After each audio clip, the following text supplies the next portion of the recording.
Hi everyone, I'm Joey and I'm a master's student in the Animal Welfare Program. When I first came to the UBC Dairy Center as a research assistant, I was surprised by the amount of competition at the feed bunk. I now understand that the social environment can be a major cause of stress and social behavior has become the focus of my studies. On the next slide, we can see an example of how cows express dominance relationships as aggressive interactions as they compete for access to resources. In my research, I measured these aggressive interactions automatically using electronic feed and water bins. With this information, I am using Elo-Rating, a method developed for ranking chess players, to assign dominance scores to individual cows. Elo-Rating works by first assigning all cows a baseline score of 1,000 points.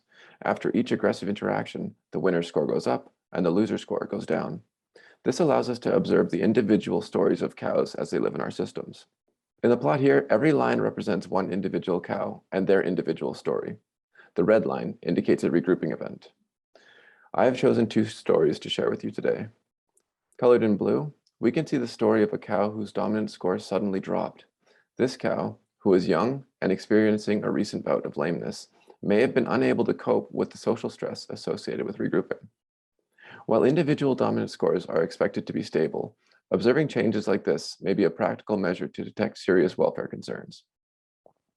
Colored in green, we can see a cow that is continuously outcompeted for resources. She is unable to eat and lie when and where she wants.